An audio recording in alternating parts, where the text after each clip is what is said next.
पहले आप ये वीडियो देख लें। क्या ज़ियारत के लिए करबला सफ़र करके जा सकते हैं? सही हदीस में आता है ला तुशद्दुर रिहालु इल्ला इला सलासति मसाजिद, सफ़र सिर्फ 3 मस्जिदों की तरफ किया जाएगा।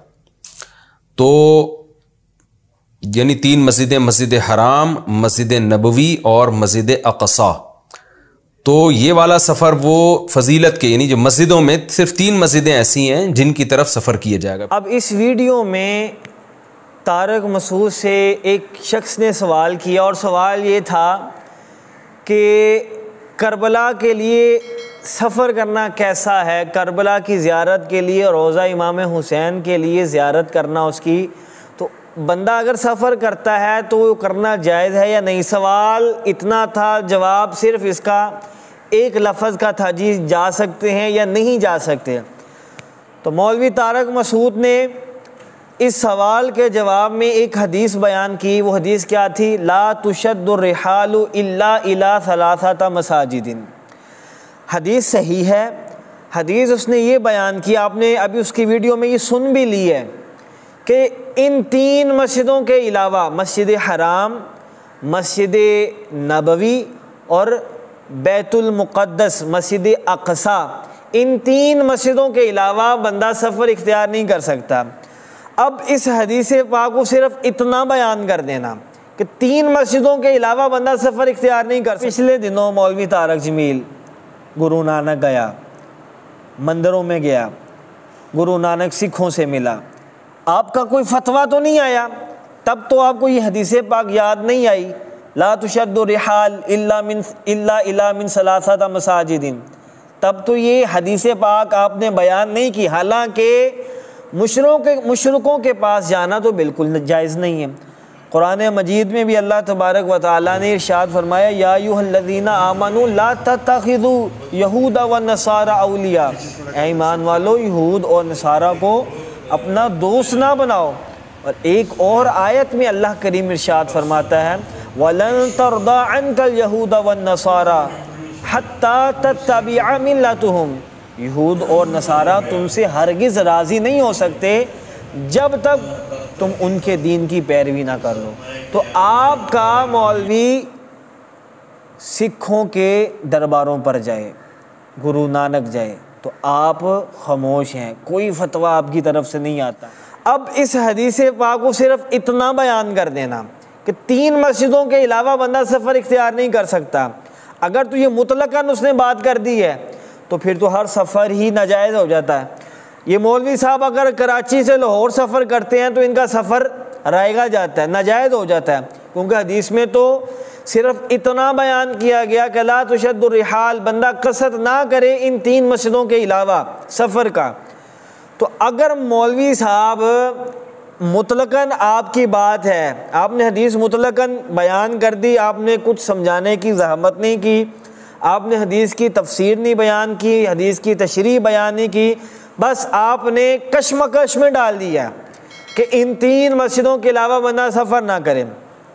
सबसे बड़ी गलती तो ये आ जाएगी इसमें कि अगर मुतलकन इस हदीस पाक को लिया जाए कि इन 3 मस्जिदों के अलावा बंदा सफ़र नहीं कर सकता, तो कोई बंदा अपना कारोबार के लिए एक शहर से दूसरे शहर सफ़र करता है, हज़ारों दुनिया रोज़ाना सफ़र कर रही है, तो क्या ये सब के सब गुनाहगार हो जाएंगे?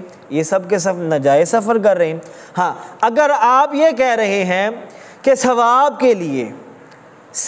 के लिए अच्छी नीयत के लिए बंदा इन 3 मस्जिदों के अलावा किसी और जगह सफ़र नहीं कर सकता, तो मैं सिर्फ मौलवी साहब आपसे ये पूछना चाहता हूँ, बंदा एक शहर से दूसरे शहर तक सफ़र करता है और उसकी नीयत ये होती है कि मैं अपने माँ बाप की ज़ियारत के लिए जा रहा हूँ, तो मुझे आप ये बात बताएं, क्या उस शख्स को सवाब मिलेगा? क्या उस शख्स को ये नीयत करने का अजर मिलेगा? हज़ारों बंदे रोज़ाना सुबह से शाम तक सफ़र करते हैं इल्म दीन हासिल करने के लिए, एक शहर से दूसरे शहर, क्या उनका ये सफ़र उनको सवाब देगा? उनकी ये नीयत उनको सवाब देगी एक शहर से दूसरे शहर तक सफ़र इख्तियार करना? तो मुझे आप बताएं, क्या ये सफ़र का सवाब मिलेगा?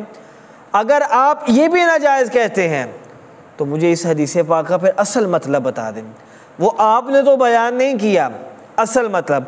अब आप ये देखें, आप मुसलमानों को औलिया के मज़ारात से जाने से रोक रहे हैं, मुसलमानों को सहाबा किराम अलैहिम रिदवान के रोज़े पे जाने से रोक रहे हैं, क्यों? अब इस हदीस पाक का जो असल मकसद है, जो असल बात है, वो मैं आपके सामने बयान करता हूँ। नबी पाक सल्लल्लाहु ताला अलैहि वसल्लम ने फरमाया, ला तुशद्दु रिहालु इल्ला इला सलासता मसाजिदिन, 3 मस्जिदों के अलावा कसद का इरादा ना किया जाए, कसद ना किया जाए इन 3 मस्जिदों के अलावा। वो मस्जिदें कौन सी हैं? मस्जिद हराम, मस्जिद नबवी और मस्जिद अक़सा। अब इन मस्जिदों के अलावा किस सफ़र को मना किया गया?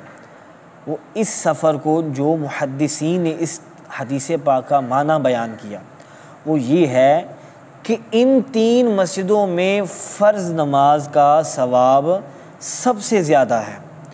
तो फरमाया ये कि इन 3 मस्जिदों में अगर सफ़र करना है नमाज का सवाब ज़्यादा लेने के लिए तो सिर्फ़ और सिर्फ इन 3 मस्जिदों की तरफ सफ़र करो। इनके अलावा अगर बंदा फैसलाबाद से लाहौर जाता है कि मैं जी इतना सफ़र करता हूँ, लाहौर जाके मस्जिद में नमाज़ पढ़ूँगा, मुझे सवाब ज़्यादा मिलेगा, तो ऐसे सफ़र से मना किया गया है कि सारी मस्जिदें, बाकियाँ जितनी भी मस्जिदें हैं वो सवाब में बराबर हैं। हाँ, ये जो 3 मस्जिदें हैं ये इस्तिस्ना है कि मस्जिद हराम में अगर बंदा सफ़र करता है, सफ़र का इरादा करता है, जी मैं पाकिस्तान से अरब जा रहा हूँ मस्जिद हराम फ़र्ज़ नमाज़ पढ़ने के लिए, तो वाक़ियतन उसका सवाब ज़्यादा है। हदीसों में भी बयान हुआ, मस्जिद नबवी में सवाब ज़्यादा है, मस्जिद अक़सा में सवाब ज़्यादा है। सिर्फ़ और सिर्फ नमाज़ पढ़ने से मना किया गया है कि किसी दूसरी मस्जिद में इस नीयत के साथ नमाज़ पढ़ने जाओ कि तुम्हें सवाब मिलेगा, ना, ये सफ़र नहीं करना। बकिया सफ़र अगर किसी मस्जिद की ज़ियारत के लिए कोई जा रहा है, किसी अल्लाह के वली के दरबार की ज़ियारत के लिए जा रहा है, कोई बंदा इराक़ जा रहा है, कोई बंदा नजफ़ जा रहा है, कोई बंदा बगदाद जा रहा है, तो इस चीज़ से तो कहीं और किसी ने भी मना नहीं किया। तो मौलवी साहब समझ के आप दीन को बयान किया करें, समझ के हदीस लोगों को बताया करें। अल्लाह करीम आपको भी अक्ल सलीम अता फ़रमाए और हमें भी सच हक़ बयान करने की तौफ़ीक़ अता फ़रमाए।